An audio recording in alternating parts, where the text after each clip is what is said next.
By following up a close loss to the Rams with a 30-24 victory over the Titans, the Seahawks find themselves at 8-3 and very consequential in an extremely competitive NFC. The Ringer's Danny Kelly is here to break both games down and discuss what it means moving forward. Let's light them up.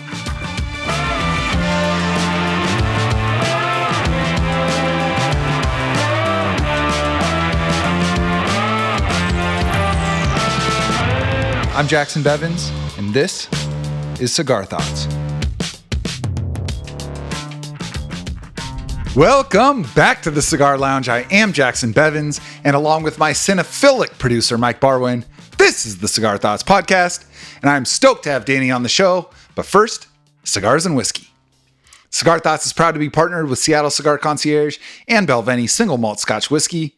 Seattle Cigar Concierge and I have teamed up to release two versions of high-quality Cigar Thoughts stogies, both of which you can purchase by following the link on the show page or by visiting cigarthoughtsnfl.com. Mike and I love doing the show, and there are two ways y'all listening and watching can help support it so we can keep the episodes coming.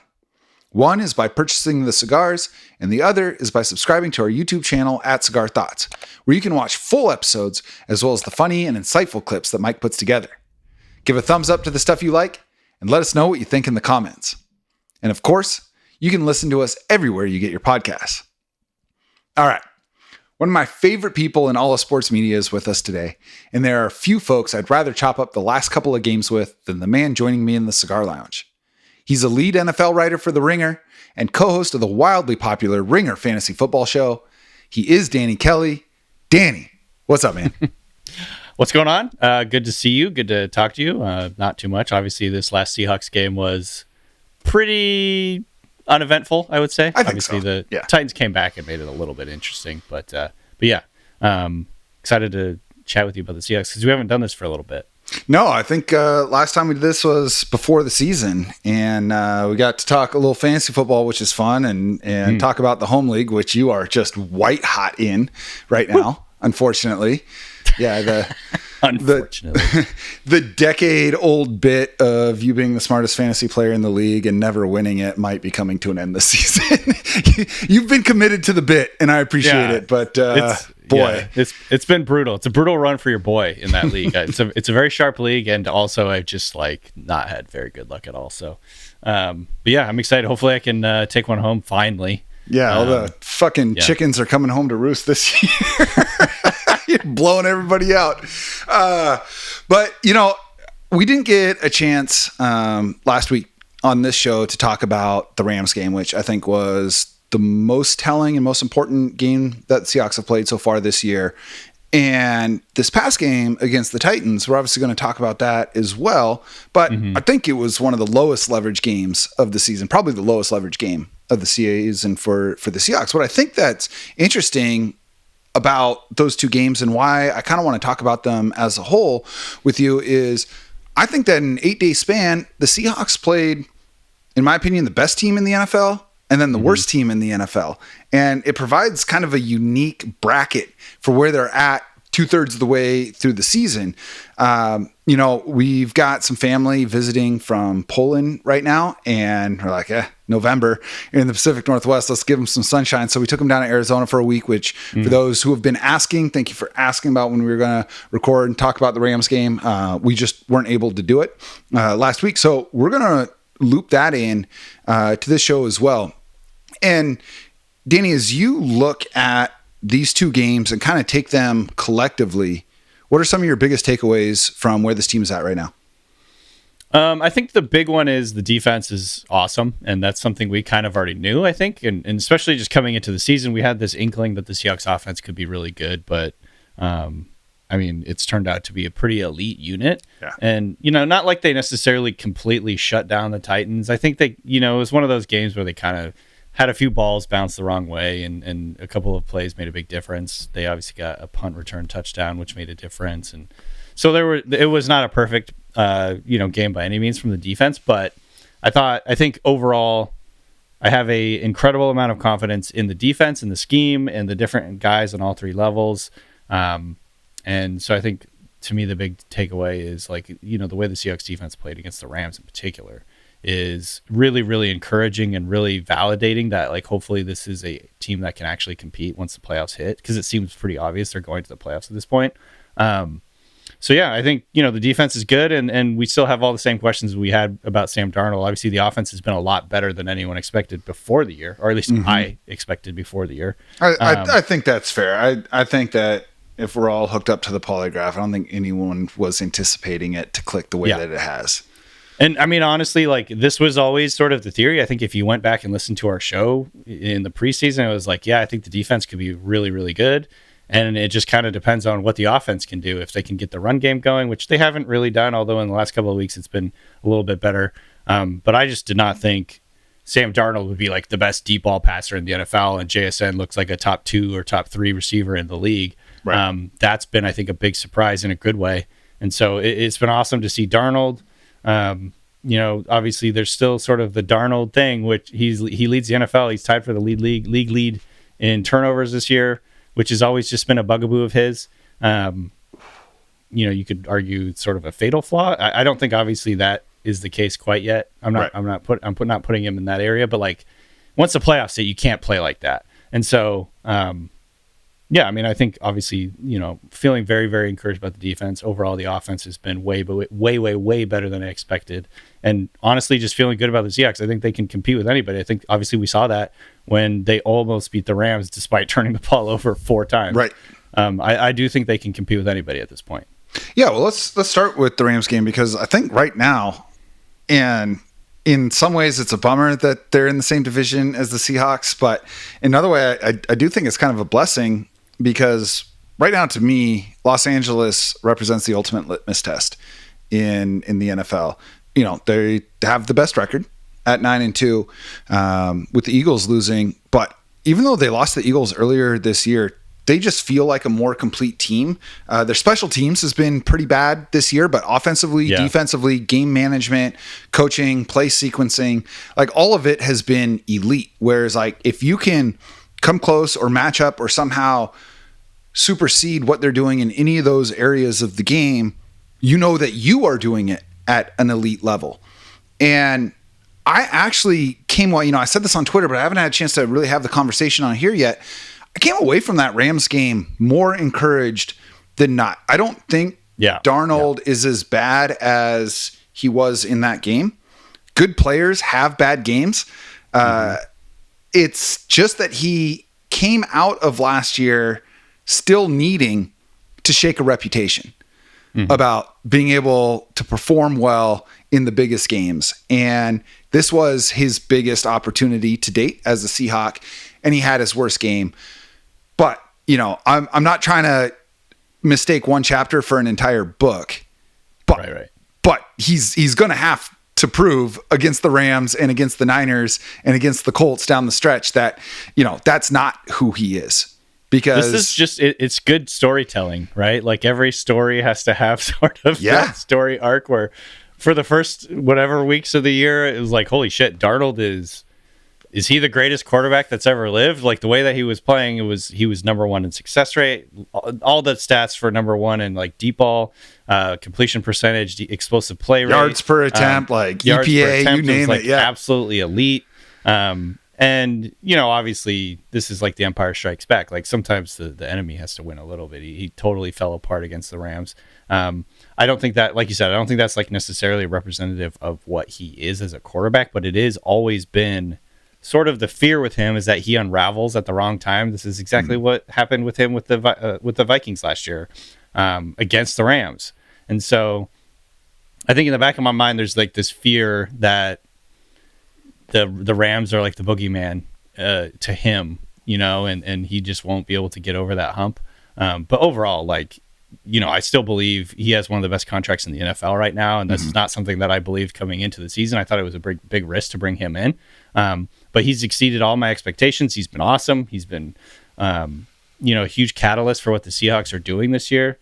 Obviously, what Jacson Smith-Njigba is doing this year. So, I think generally speaking, I'm like, I would say it's like 9 out of 10. I feel good about Darnold. Yeah. Nine times out of 10, I feel good about Darnold. But then there is that little nagging like worry that, if they're not running the ball or if the defense has like a couple hiccups. Like, is Darnold the guy who's going to be able to like carry them to a win? I'm not sure. Yeah, and so far he hasn't had to, and he's done a great job of paddling downstream. Right? The question is going to be like at some point, any team that goes to a Super Bowl, any team that wins a Super Bowl, there are times where their quarterback needs to be able to out paddle the current going against it. And, he's going to have his opportunities to show whether he can do that.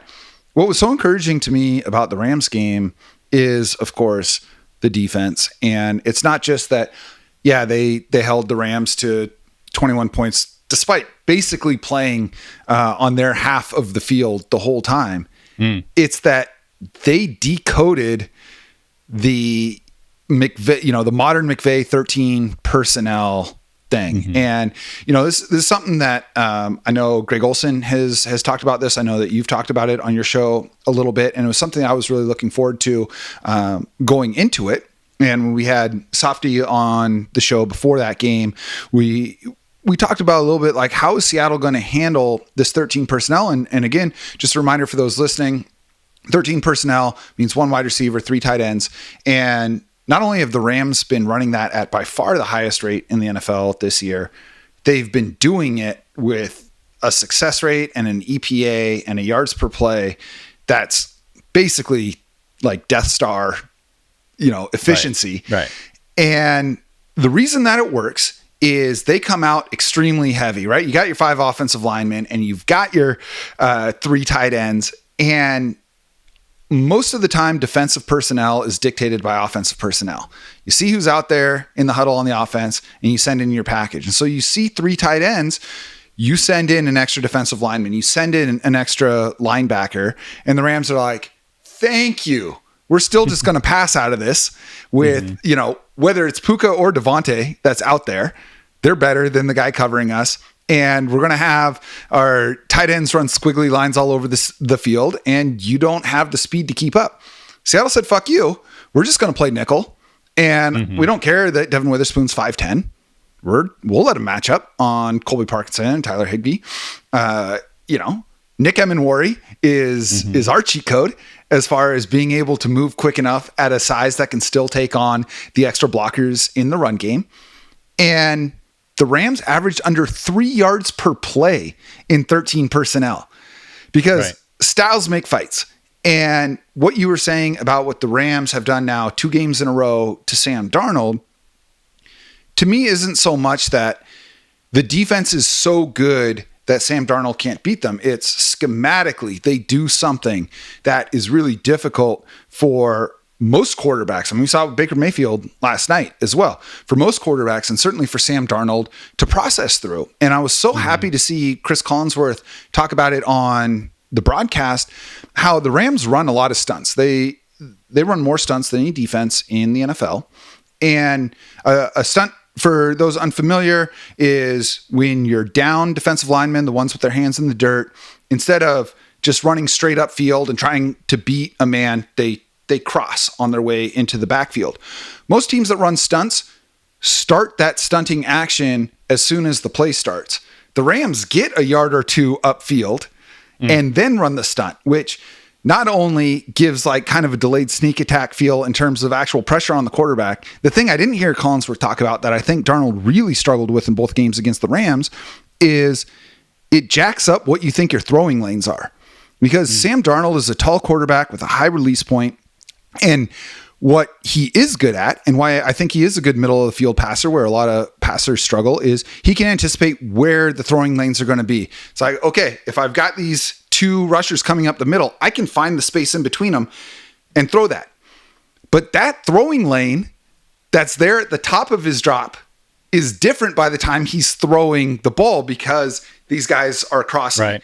And that's difficult for any quarterback to do. But I think it's something that Darnold really struggles with because it forces you to get to your second or third read really late in the play because the stunt is happening so late. So it looks like he's slow to get off of his first read, but it's because the Rams are doing something that don't force you off that first read until later in the drop back than you're typically dealing with. And it's so cool to see a team doing that on both sides of the ball.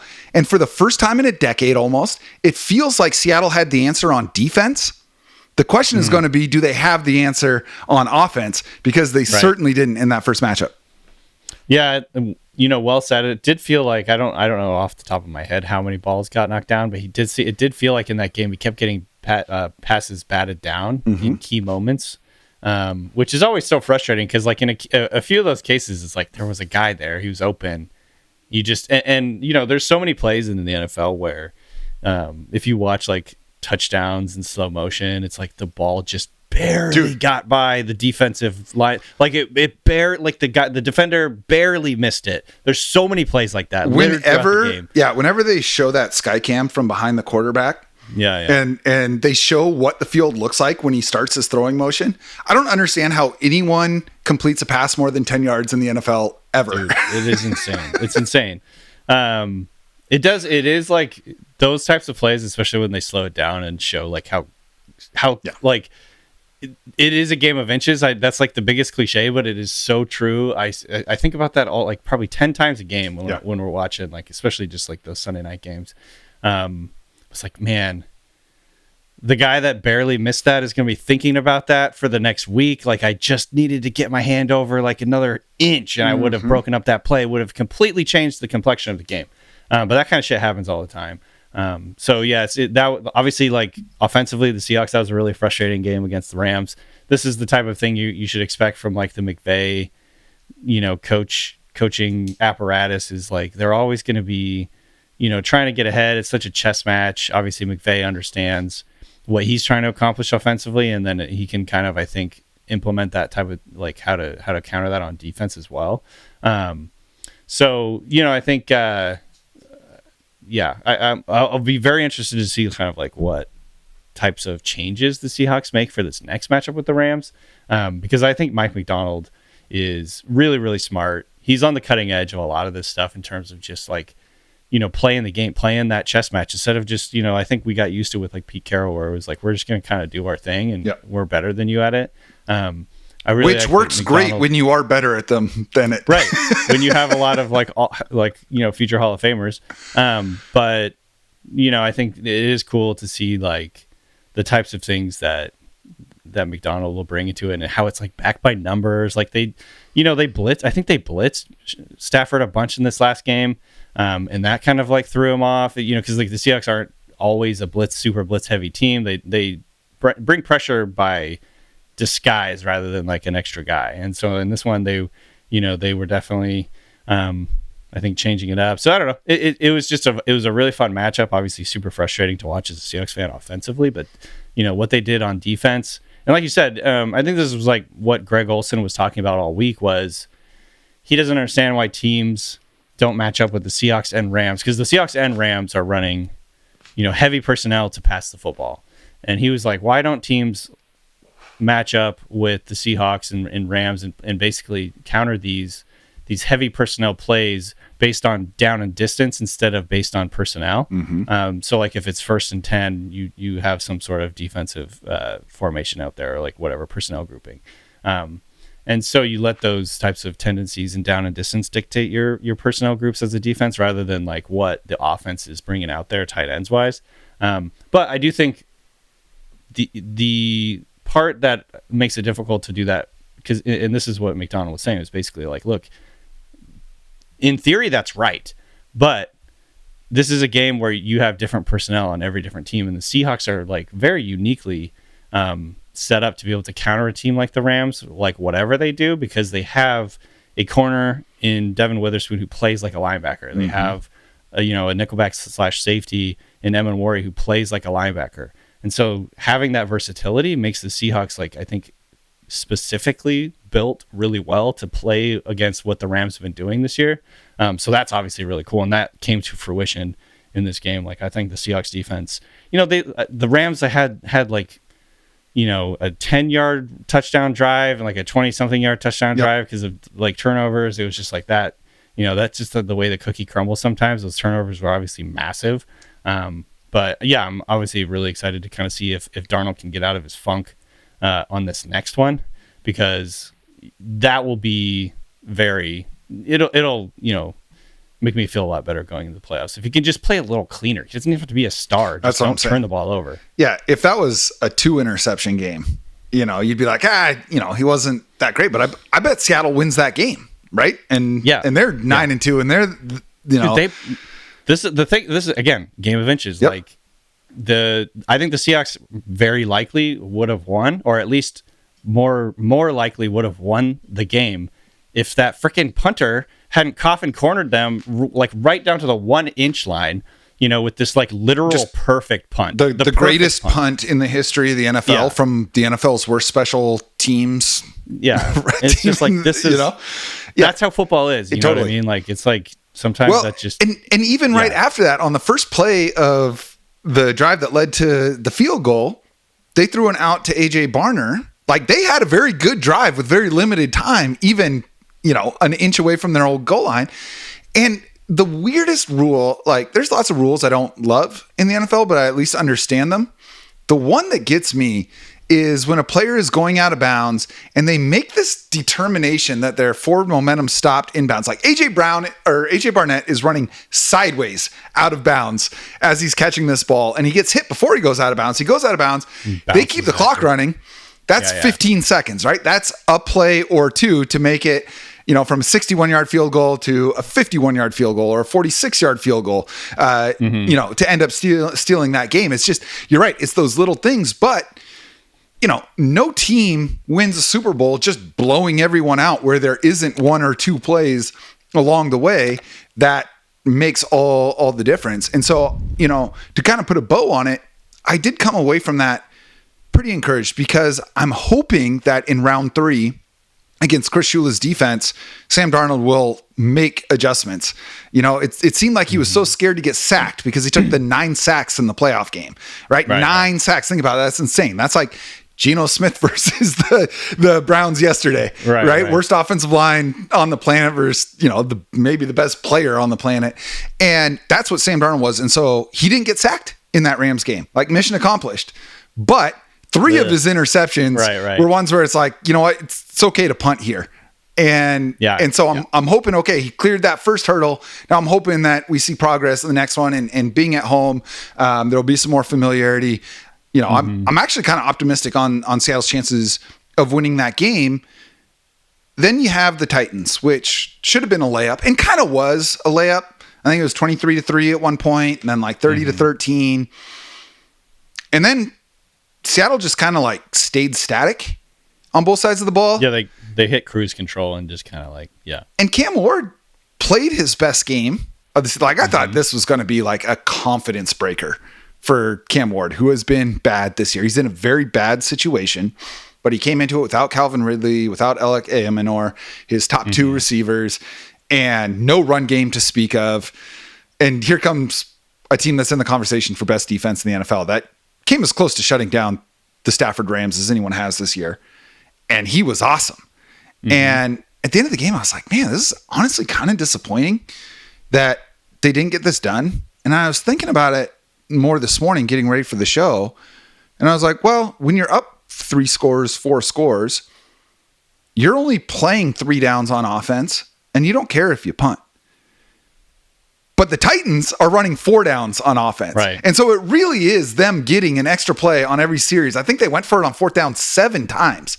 And 5 of the first downs that they got in this game were on 4th down. And that affects your play calling, not just on 4th down. It affects it on 1st down and 2nd down and 3rd down when you have a 4th down. And then this is a game without Ernest Jones. It's still another game without Julian Love. Tyrese Knight was not in there. So you have linebackers who have never played this many snaps in an NFL game before out there, as the Titans are getting 11 yards every 4 plays and having these 14, 15 play drives. I think there was maybe just some fatigue, because my initial response was what I think most people had, which was, Seattle got complacent and they just kind of coasted, and it never should have been that close. And I think in reality, there's some real football reasons why the game ended up being 30-24 instead of 30-13. Yeah, I think I came out of that game not worried, really. I mean, if you I'm looking at the numbers, they converted 5 out of 7 4th downs, and that's like crazy. a couple of them were like holy shit, how did he do that kind of deal? Like, the they were Seahawks had him desperation bottled plays. up. The Seahawks had him bottled up on a couple of them, and he was like making these miraculous plays. Like, that's, again, I mean, I feel like I'm just sort of saying the same thing over and over, but like, that's football, that's variance, that kind of shit happens. Like, most teams are not going to go 5 for 7 on 4th down against the Seahawks. And the Titans made some good plays. They had a punt return touchdown, so the Seahawks fucked up the special teams part of it. If they don't have that punt return touchdown, it's a totally different story. So, I think that the credit to the Titans for like making it interesting, but at the end of the day, the Seahawks controlled that game. I mean, the Titans averaged 4.4 yards per play. I think it was just, it really was just like when they were coming back, they converted some 4th downs. Cam Ward squirted out of a couple would-be sacks that looked like he was going to get sacked, and then he just like scrambled for a 1st down here and there. So overall, I didn't come out of that game like particularly worried about the defense. It was just kind of one of those things where the other team made some good plays, and it's just kind of like sometimes that happens. You can't, and I thought, like, honestly, it felt like they dominated the game. Like the score ended up being somewhat close, but it didn't feel that close for most of the game, at least to me. And so I did not come out of that game particularly worried.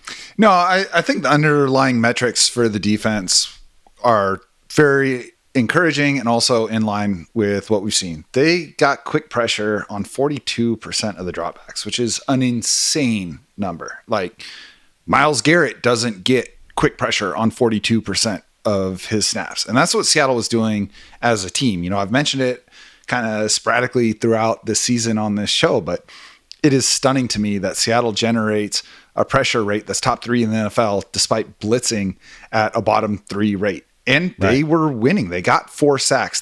Derek Hall had 5 quick pressures. 5 times he had pressure on Cam Ward within 2 seconds.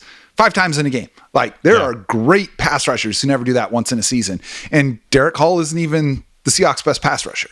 Like, they're doing the right things. They're clearly still, they were without 2 of their best defenders in Ernest Jones and Julian Love, and that's right up the spine of the defense. But Byron Murphy was winning, Leonard Williams was winning.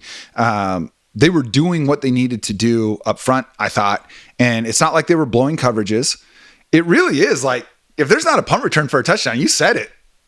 This we're not even talking about like, oh, this game was unnecessarily close. So my question to you, I think the more interesting question is, did you see enough from the Seahawks offense after that Rams game to feel more encouraged moving forward? Yes and no. I think JSN is freaking awesome. Mm-hmm. That it's one of those things where it's simultaneously awesome that JSN is doing what he's doing right now, and also a little bit concerning that no one else is doing anything.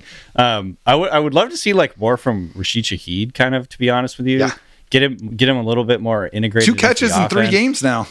I know it's a little bit. It's been a little bit frustrating from that point of view. I think the Seahawks run game continues to be a little bit frustrating. They got the ball. They got it going a little bit more in this one. Like, obviously, Kenneth Walker has started to open things up a little bit as relative to what he was doing early on in the year. But yeah, I mean, I think generally speaking, it's like all very positive. Like, JSN is awesome, but I just kind of would love to see them get like a little more variety in their passing game. Like, JSN, I think had. Let's see here. Jason had 167 yards receiving. Yep. And the next closest person on the team was Kenneth Walker with 30. It's like, I don't like, that is awesome, but also you don't really want that going into playoffs. You want like 4 guys that can beat, the opposing team. So yeah. So to expand on that, when Sam Darnold targeted JSN, he was 8 for 10, 167 yards and 2 touchdowns. Like, fucking ridiculous. Yeah. When he targeted everybody else, he was 8 for 16 for 77 yards and no touchdowns. Yeah. And against a bad defense. And it's like, okay, that's going from like prime Patrick Mahomes efficiency to JJ McCarthy. Like, that's a JJ McCarthy line, 8 for 16, 77 yards and no touchdowns.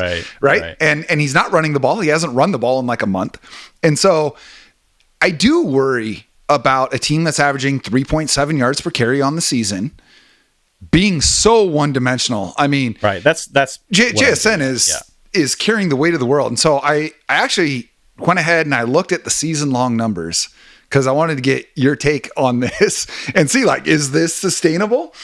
So on the season, first of all, JSN is like setting records for target share and receiving share, right? Yeah. So on the year, when targeting JSN, Sam Darnold is 80 for 107 yards, or 80 for 107 attempts. 1,313 yards, which I know you talked about on your show. They talked about it on the broadcast. Already a single season record for the Seahawks with 6 games to go. 7 touchdowns, 2 interceptions, passer rating of 129.8. I prefer QBR, but you can't really like retroactively gives you an idea. Apply, right? It's going to give us an idea. To everybody else, he's 127 for 191, so 66%, still pretty good. 1,472 yards, 12 touchdowns, 8 interceptions. JSN has almost half of their yards. He has 47% of their receiving yards. And at some point, a good defense is going to figure out how to make the Seahawks beat them with Cooper Kupp or AJ Barner or Rashid Shaheed or Torrey Horton if he comes back. This is why they traded for Rashid Shaheed, I feel Yes. And, there's obviously small positives in there. Obviously, I like what they're doing with their tight ends. Barner has been really good this year. He's been better than I expected. Very creatively used him. I think Kupp has not been good. He's been like he's like a fine veteran number 2 kind of player to have, but good blocker. And he's made an impact on their offense. I don't know if he's like necessarily made the type of impact you'd expect for what he's getting paid, but I think he's overall a positive player. But yeah, it's just I just want somebody else to emerge that can be like, because if you look around the NFL, almost all the good offenses. I mean, I'm sure there's maybe 1 or 2 out there, but pretty much every offense you look at has 2 good receivers. If you're going to be a great offense, you have to have 2 really good receivers, and you have to have 2 guys or like a really dynamic player out of the backfield. Right. So, I think that's like just like the one thing that's kind of in the back of my mind. Again, like for the most part, I feel we're nitpicking. For the most part, I'm like ecstatic about what the Seahawks offense has done this year. Offense has done this year. But as we get closer to the playoffs and it becomes clear that the Seahawks are going to be in the playoffs and they're going to have a real chance here in the NFC, these are the types of nitpicks where I'm like, man, it would just be nice if they had, 2 ways to beat you rather than just JSN always doing it on him. Like legitimately, if you look at the yards per team pass attempt stat, like you just said, he has almost half their yards, receiving yards this year. Yep. Like he is legitimately in the Super Bowl era, the highest percentage of a team's passing yards of any player ever. Yes. Like this is an outlier. This is not normal. This is what he's doing is insane. And also it makes me nervous a little bit because if he gets hurt or if he's just like somebody brackets him and they just take him out of the game, whatever it is, you're playing Pat Surtain or whoever. It's just, I want to know that there's someone else who can step up and like make big plays. So I do believe that Shaheed can do that. Dude, or Kupp, you and I are aligned on that. Yeah. Kupp in the right moment, maybe Kupp can do that. But yeah, I mean, again, it's like if you look at all the great offenses, like look at the Cowboys, Pickens and CD. They've got a counterpunch. The Eagles, AJ Brown and Devontae Smith. You look at the Lions, they've got multiple guys that are big time like playmakers. You look at I'm just going down like literally down the list of teams here. Like the Buccaneers have multiple really good guys. Some of them are hurt right now, but the Rams, 2 elite playmakers. So it's just one of those things that makes me a little bit nervous where they are right now in the season. If they can have one more guy really step up, that would be great. Yeah. I mean, they're gonna have to, because Sam Darnold, metrically speaking, when targeting JSN this year, is 2011 Aaron Rodgers, which is the highest passer rating season in NFL history.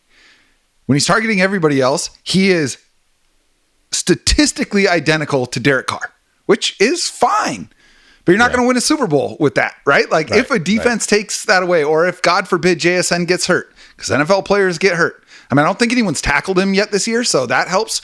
But it could happen where he gets hurt. You have to have something else in order to keep this train moving.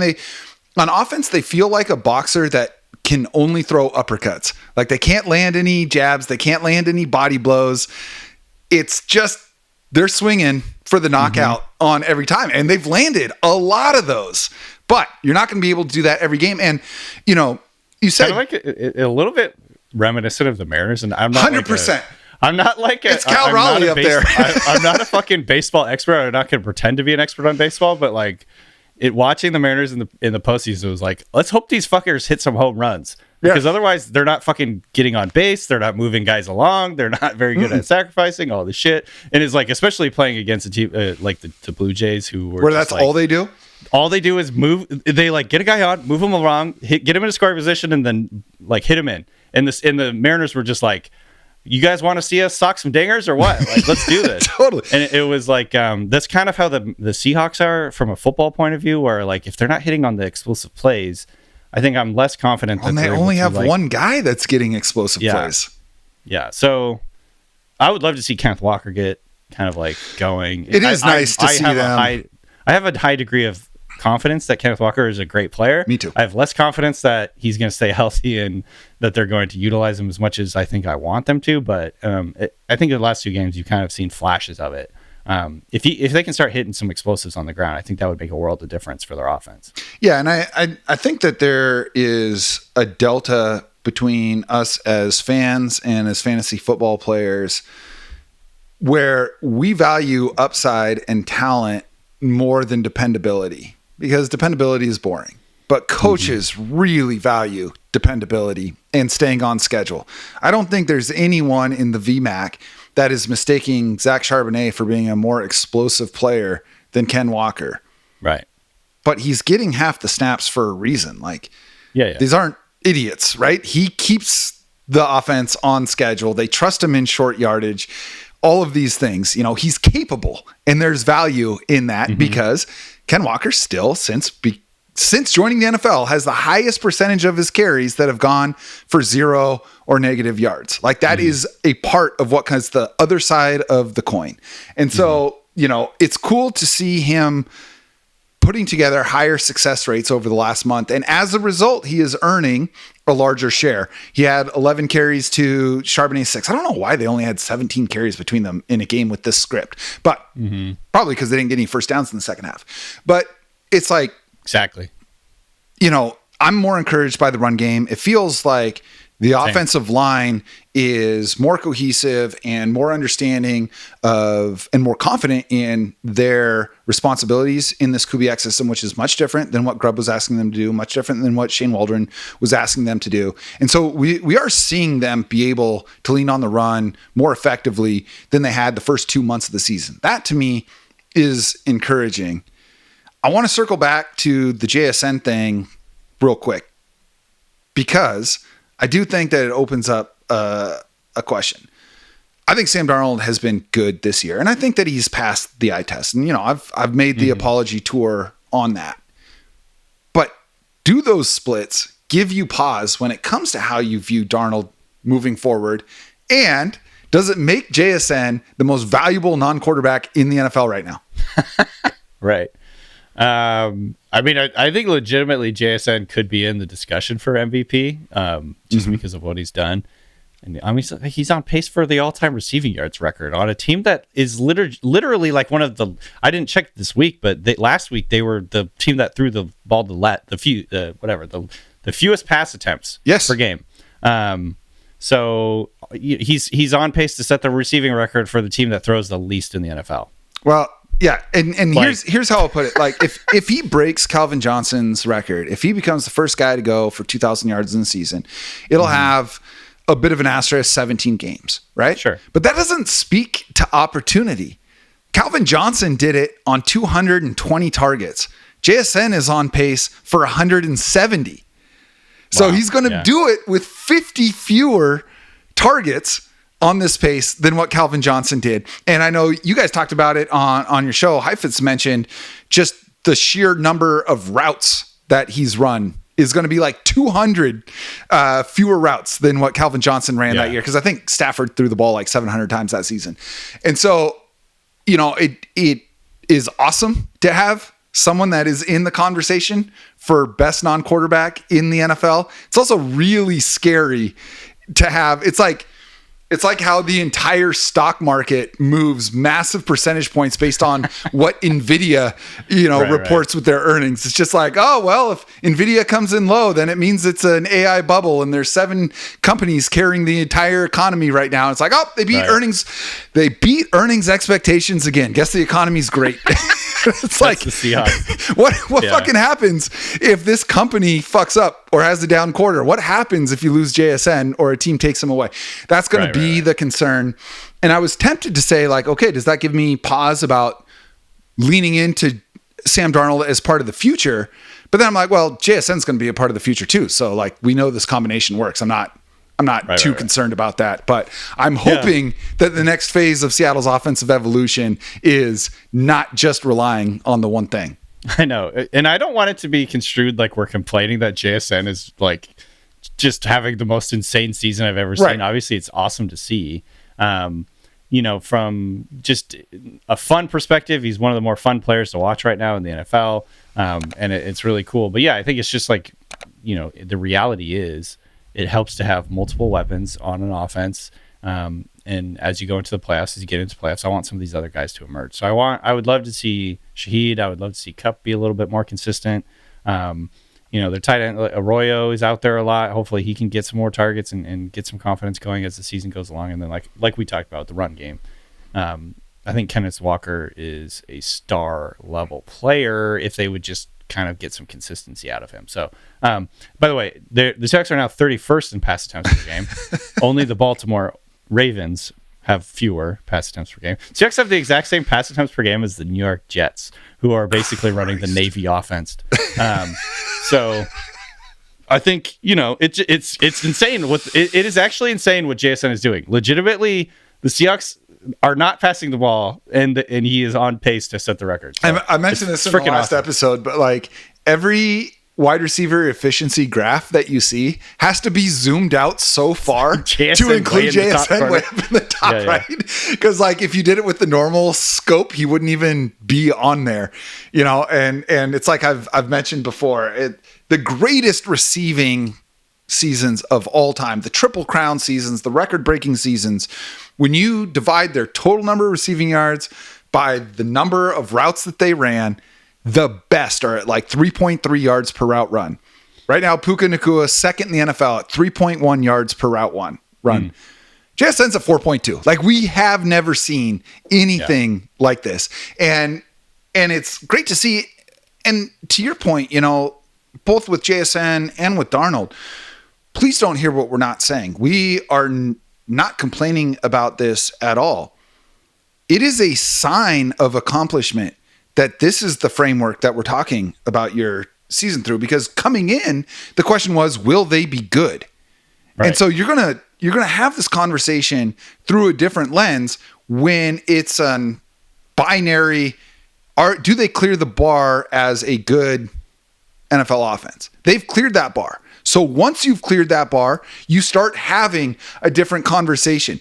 There are LeBron haters out there, not because LeBron stinks. It's because it's like, well, now is he the greatest player ever? So the level of scrutiny of best ever is different than, was he a bust or not? And so that's what we're talking about. I'm not calling Darnold, JSN, LeBron. I'm using an extreme example to say that once you clear certain benchmarks, you do start to talk about them different ways. It's something that you've earned. And when you zoom out and look at it from a cohesive offensive, standpoint, you're looking at the whole ecosystem, you do start to understand that you can't just build the entire plane out of the black box. Probably not. I mean, you might be able to. So far they have. That's the thing, is like, maybe, maybe they just continue. Maybe they can, and maybe they'll continue the whole year and be one of the top offenses in the NFL, and we'll sound stupid for whinging about having a number 2 option in this offense. But that's kind of just the nature of how this goes. I think as the season goes along, and this is just a truism that you see in the NFL every year. It's like the healthy teams are the good teams at the end of the year. And so hopefully everyone can stay healthy and blah, blah, blah. And I think that's why they've slow played some of their guys coming back from injury too. And Julian Love, and, even though Ernest Jones played last week, which I think was super important because it was the Rams, his former team's biggest game of the year. He didn't play in this game. Doesn't it feel, right? God, it just feels like the Seahawks leadership is so smart. I do. It's like, not that Pete Carroll was dumb, but I do feel like he was more, the emotional swings were stronger with him and his leadership of the team. And he would get caught up, I guess, in like the excitement week in and week out. It feels like the Seahawks are just so smart with how they do a lot of like this. The systems in place for this team are so just rational and logical. It's kind of just really fun to watch.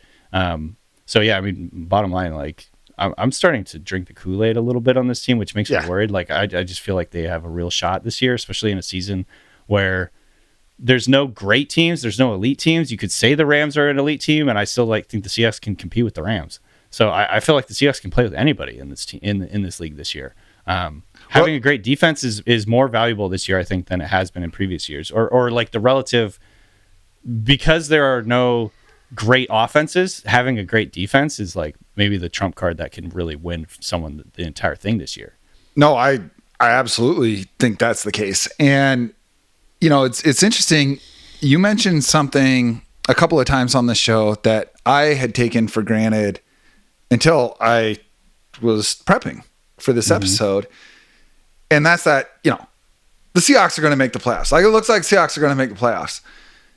And then I looked at the NFC standings, and the first team out of the playoffs right now is the Detroit Lions.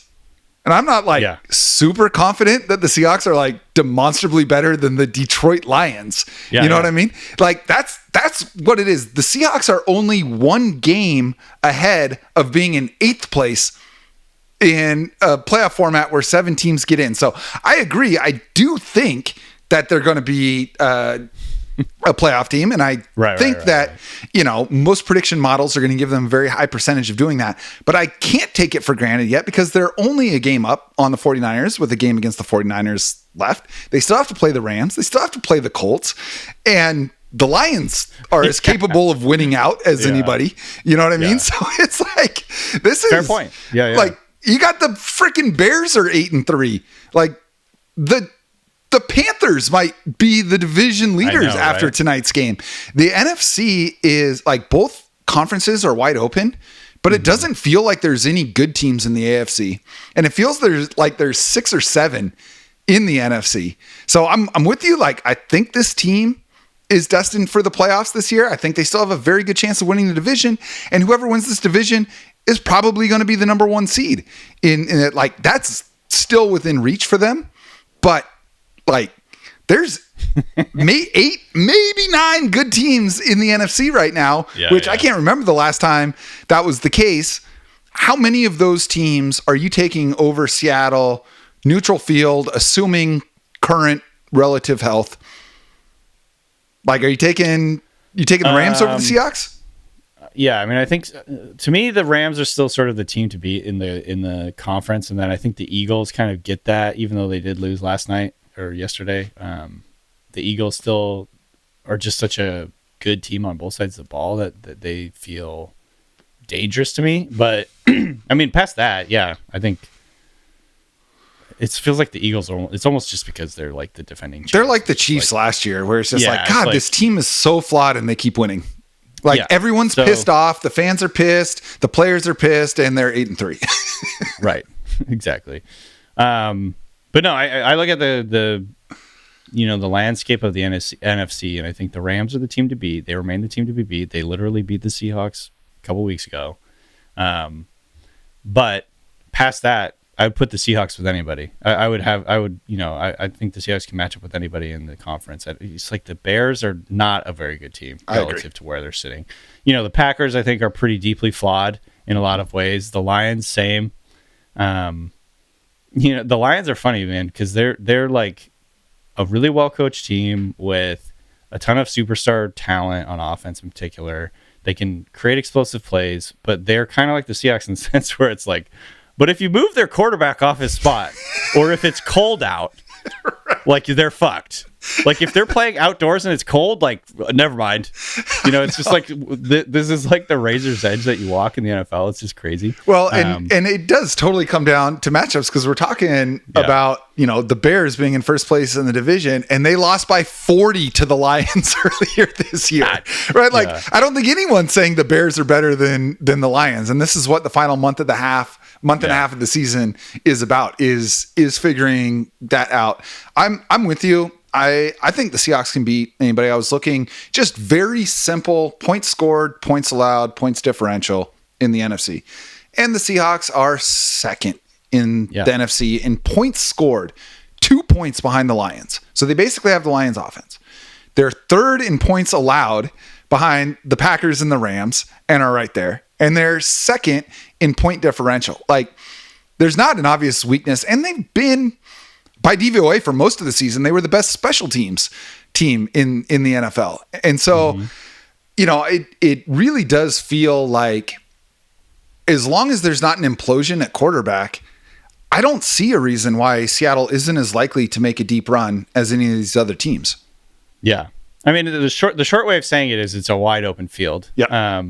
And I mean, I'm glad you brought up the DVOA stuff. Like right now, Seattle is fourth in offensive DVOA. Or sorry, this was coming into this week. So we'll see how everything shakes out after Monday Night Football and everything. But like coming into this week, Seahawks were fourth in offense, fourth on defense, which is kind of surprising. Maybe they've fallen off a little bit there. Well, I mean, look at some of these defense.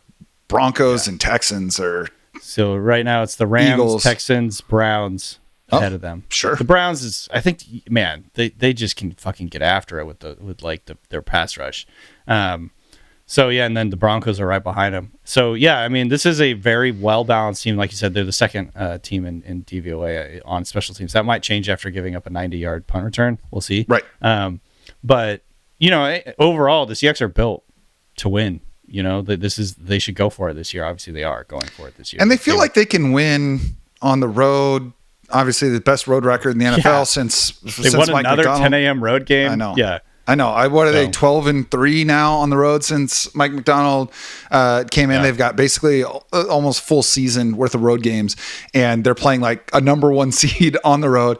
And I think they're built to win in cold weather, which is important. We've seen lots of fun, good teams absolutely freeze when the weather gets cold and be unable to win that type of game.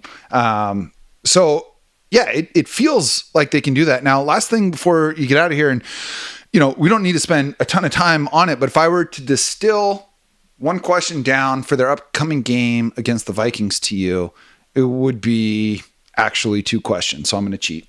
One is, are the Vikings a good team? And two, what do you need to see from Seattle in that game in order to still feel like they have every business being in the conversation?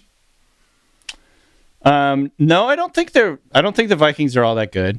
And right now, just looking at DVOA, they're 25th in DVOA. So that tells you kind of like what they've been this year. I think obviously they're going to probably start Max Brosner. Do you think they will? Well, because JJ McCarthy is in the concussion protocol. Oh, now. I'm sure he is. He's in the concussion protocol, kind of like how Kyler Murray has a foot injury after taking a hike off his face. Yeah. And all of a sudden it's a 2-month foot injury. Yeah. This would be I don't know. Potential second straight shadow benching. Like Kevin O'Connell is just congratulating JJ McCarthy extra hard on the helmet afterwards. Yeah. Like, you did a really great job.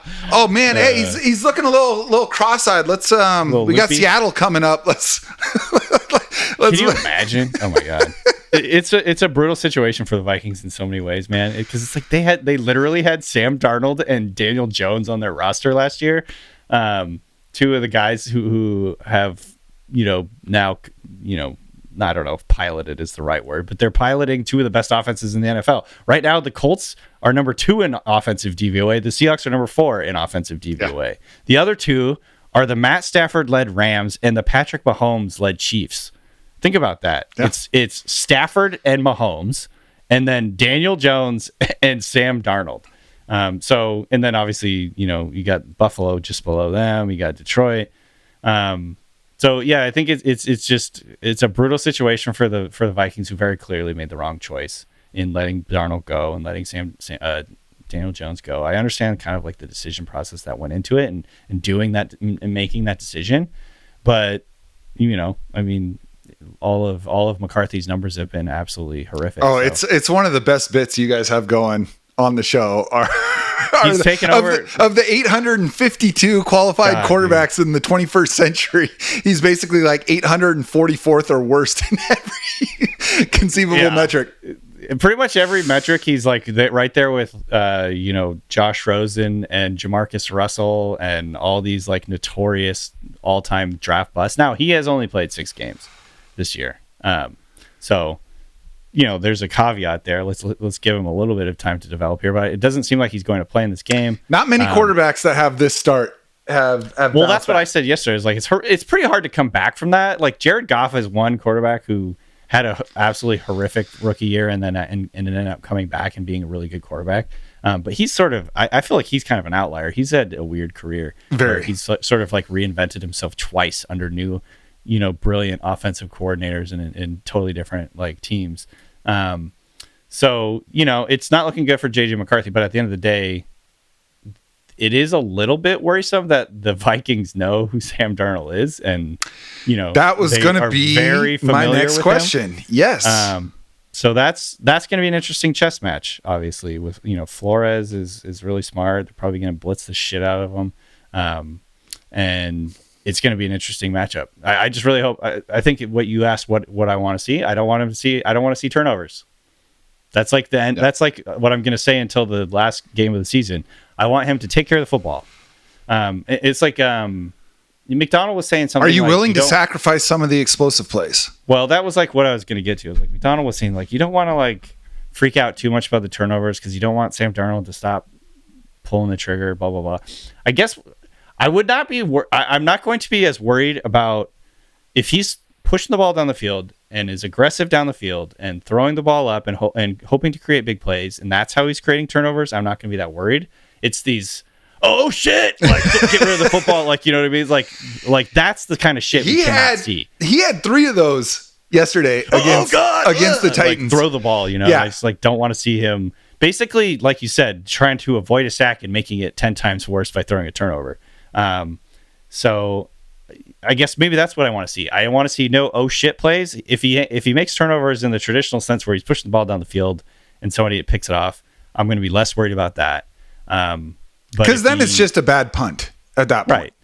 Yeah, and there is that. It's like a razor's edge where you have to, live by the sword, die by the sword kind of deal. It's like if you want, that's how you're going to live. Like these explosive plays. Like I'm okay with him pushing the ball down the field, and sometimes it's not going to lead to a good outcome, but most of the time more often than not, it's going to create these big plays, and these big plays, when you have these types of big plays on any drive, it like makes your odds of scoring go up exponentially. So yeah, I think that's the main thing is just like no panic, jump throws in the face of pressure, hoping to not get sacked, turnovers. That's the main thing. So I guess it is like, it's not no turnovers. It's just like the types of turnovers that he's making are going to be what I'm watching. So I guess that's the big thing. And then, of course, again, I just want them to keep running the ball, get the run game going, get Kenneth Walker going, and I'll be happy. I think the Seahawks should beat them, but obviously it is an interesting variable that the Vikings know exactly who Sam Darnold is. Yeah, and you may have answered my final question just there, but let's spend 2 minutes in a dark timeline here where a week from today, you and I are talking about the game. Group chat is on fire, talking about how the Seahawks lost to the Vikings. How did the Seahawks lose to the Vikings? Turnovers. Yeah. I think that's the only way. There's just nothing that Minnesota does better than Seattle. Like I can't point to a single aspect of their team that they do better than the Seahawks. Yeah. So I mean, in the old days, I would have been like, well, they have Justin Jefferson, but it's like, man, now that the Seahawks have JSN, it's like pretty much on the same level at this point. Yeah. So yeah, obviously I don't know anything about this friggin' backup quarterback that they got, Max Brosmer or Brosmer. New Hampshire's own.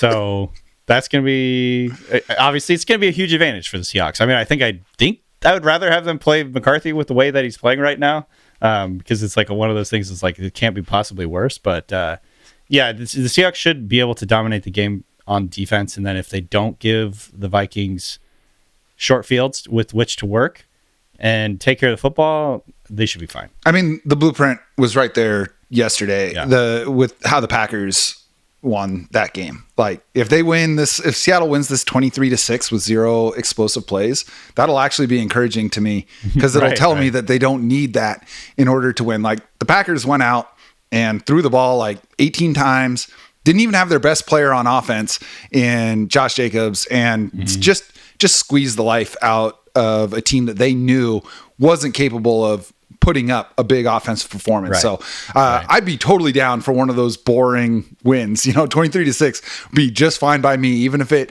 knocks down some of the stats that we've grown unexpectedly accustomed to seeing so far this year. Listen, Danny, thank you so much, man, for coming in. I know that you guys are cramming in a lot of content into a short week before Thanksgiving weekend. So really means a lot that you came on. And before you get out of here, just remind everyone where they can get more of you and what you guys have coming up. Yeah, we do so the Ringer Fantasy Football Show, we do 4 shows a week. We do a Sunday night show, a Monday show for waivers, and then we do a Wednesday power hour typically, and then a preview show on Fridays. I think this week we're going to be recording 2 shows tomorrow so we can have Thanksgiving with our families. But yeah, check it out. You can find it pretty much wherever you get your podcasts. You can find us on YouTube, and you can also soon find us on Netflix. That's super exciting. When that happens, we're definitely going to have you back on telling us about that. But yeah, for those listening, I mean, you're probably already checking out the show. It's one of the most listened to football podcasts on the planet. But if you're not, and if you're like, I don't have time to listen to 4 new shows a week or whatever, we're recording this on Monday. Every Monday morning, I'm like so excited because, I do listen to a lot of football podcasts, and it's because through this show and through the article, I've been able to develop relationships with the hosts of my favorite podcasts. And still, the episode I look forward to the most every week is you guys delirious recording after watching football for 11 hours and talking about everything you've seen league-wide. It's the best content in the football space, not just fantasy. So I'm just telling you guys, if you only get to listen to 1 episode per week, besides this one, of course, make sure it's the one they record Sunday night. Yeah, it's definitely our most loopy and delirious. Like you said, it's like after a really long day, and we're all kind of a little bit off kilter by the end of the day. So it's super fun. I really appreciate that. That means a lot. And well, happy to come on here anytime, man. Yeah, I appreciate it. And I wouldn't say it if I didn't mean it. So appreciate you, man. Yeah, you too. Once again, a huge thank you to Danny Kelly for taking the time today. Always a pleasure to have my good friend on the show. Always helps when your good friends know as much about ball as he does. As always, you can find Mike and I on social media.